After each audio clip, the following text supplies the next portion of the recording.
Esse é o Ancapso e nós vamos falar agora sobre a reunião de conciliação da questão do IOF que acabou em impasse. Quem imaginaria isso, né? Bom, eu imaginaria, eu falei que ia acabar em impasse, que não ia ceder, porque tanto um lado quanto o outro não tem interesse em fechar. Mas foi pior do que isso. Por quê? Porque o Senado e o Congresso nem mandaram representantes. Foi só o pessoal do Lula falar com o Alexandre de Moraes e acabou que não chegaram num consenso. O Alexandre de Moraes vai decidir. E agora que a gente vai ver. Porque como eu falei para vocês, estamos aqui na cimeira, se a gente vai para a Venezuela ou vamos para a democracia aqui no Brasil, né? Essa decisão do IOF é uma decisão importante. Se o Alexandre de Moraes anular o Congresso completamente, estamos indo para o buraco. Talvez a saída do Alexandre de Moraes seja punir o governo Lula para salvar a pele do STF. Ou talvez ele decida abraçar o governo Lula e jogar o Brasil todo para a Venezuela. Vamos ver o que vai acontecer aqui.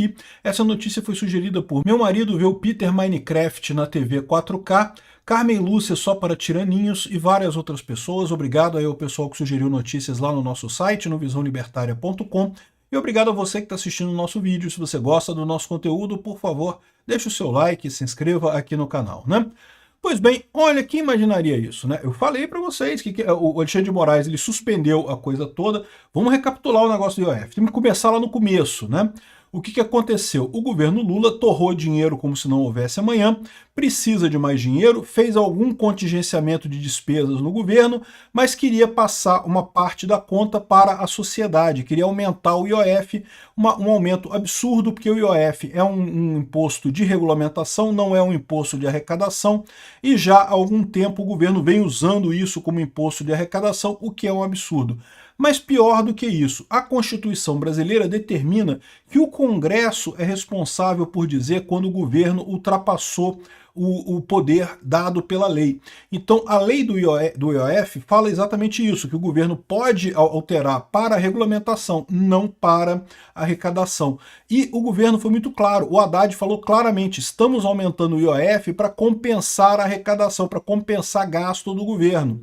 Esse é o problema no final das contas. Então, o que aconteceu? O Congresso emitiu um decreto que anula o decreto do governo e, com isso, o IOF não foi aumentado neste momento, né? Segue o padrão anterior, que prevê, inclusive, a diminuição do IOF com o tempo. Bom, o Alexandre de Moraes fez o seguinte, ele acabou com os dois decretos. Ele acabou com o decreto do governo Lula que aumentava o IOF e também suspendeu o decreto do Congresso que suspendia o decreto do Lula. Então, nesse momento, estamos no 0 a 0. Só que aí ele chamou o pessoal para conciliação. Mas eu falei na época para vocês que não tem jeito, ele vai ter que tomar uma decisão. E eu falei para vocês também que não é uma decisão óbvia, tá? Muita gente acha assim, ah não, o Alexandre de Moraes vai para o lado do Lula, vai ajudar o Lula, vai ferrar o Congresso e coisa e tal. E eu não acho que é uma coisa tão óbvia assim não, tá? Primeiro, porque o Alexandre de Moraes, embora ele seja esquerdista, ele é da centro-esquerda, ele é PSDB, ele é o pessoal ali do centrinho para a esquerda ali da galera. Ele não é extrema esquerda como o Lula. Ele certamente está incomodado com essa questão do governo estar torrando dinheiro como se não houvesse amanhã, quebrando muita coisa. Ele tem muito contatos com pessoas lá de São Paulo, empresários, o pessoal da Faria Lima e coisa e tal, que ninguém está satisfeito com esse negócio do IOF, né?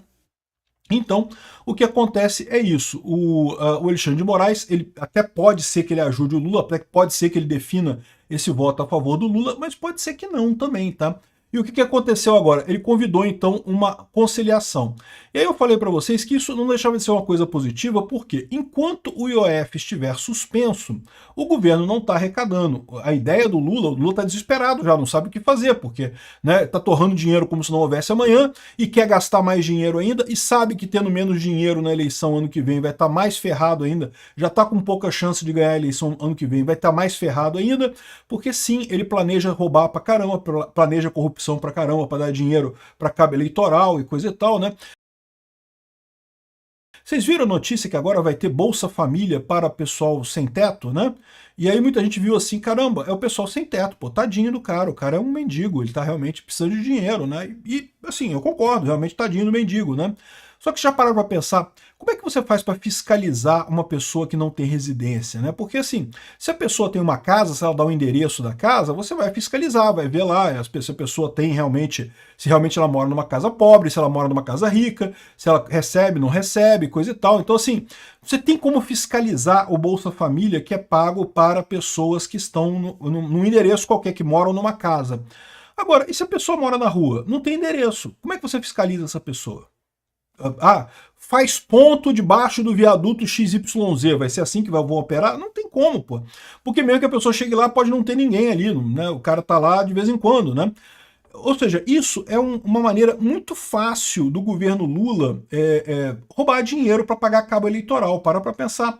Você bota os cabos eleitorais como mendigos, esse cara aqui não tem endereço não e tá aqui, tá recebendo Bolsa Família agora porque mendigo tá na rua e coisa e tal. E pronto, resolvido o problema. Tá ganhando dinheiro sem ter nenhuma ligação, sem ter nenhum endereço, sem ter como fiscalizar nada, né? Eu não sei, não tem como provar para vocês que é isso, mas me parece suspeito nesse negócio, né? Enfim, o governo Lula quer muito gastar dinheiro ano que vem. Então, o Alexandre de Moraes pode matar 2 coelhos com uma cajadada só. O Alexandre de Moraes, ele não quer o Lula ano que vem. Ele não gosta do Lula. Ele quer a volta do PSDB. Ele gosta menos ainda de Bolsonaro. Porque aquilo que eu falei para vocês, a vitória do Bolsonaro machucou muito mais o PSDB, o PSD, o MDB, aquela galera da centro-esquerda, ficou muito mais machucada do que o PT propriamente dito. O PT, é lógico, perdeu a eleição em 2018 e coisa e tal, mas machucou muito mais o pessoal do PSDB, que deixou de ter relevância política. O PSDB acabou, gente. Vocês perceberam isso? O PSDB não tem mais relevância hoje em dia nenhuma. Então, o Alexandre de Moraes está nessa de querer reviver o PSDB. E uma alternativa que ele tem é justamente forçar um impeachment do Lula, forçar o Lula sair, que entra o Alckmin, isso para ele mata 2 coelhos com uma cajadada só. Primeiro, que tira o Lula. O Lula está com impeachment, acabou, não concorre mais ano que vem. E segundo, que o Alckmin, é mais difícil o Bolsonaro derrotar o Alckmin do que derrotar o Lula. De novo, não estou dizendo que o Alckmin é melhor do que o Bolsonaro, né? Eu vou votar no Bolsonaro, ou em quem o Bolsonaro indicar, se ele não for o candidato. Mas eu reconheço que o Alckmin vai ter mais gente que vai ter interesse em votar no Alckmin do que no Bolsonaro. Então, num eventual segundo turno, isso pode fazer diferença, pode acabar tirando o Bolsonaro da presidência, pode ser que seja esse plano do Alexandre de Moraes. Então, o ponto todo que eu estou dizendo para vocês aqui, que não é óbvio que ele vai dar essa vitória para o Lula. Vamos ver, pode ser que dê, né? Aqui, ó. O Mota e o Alcolumbre devem ignorar a audiência do IOF convocada por Moraes. Nem foram lá, porque não tem chance. E realmente o pessoal fala aqui, ó, sem acordo entre Congresso e governo, Moraes decidirá o impasse do IOF no STF. Aqui, olha só. Integrantes do Congresso Nacional e do governo não chegaram a um acordo nessa terça-feira.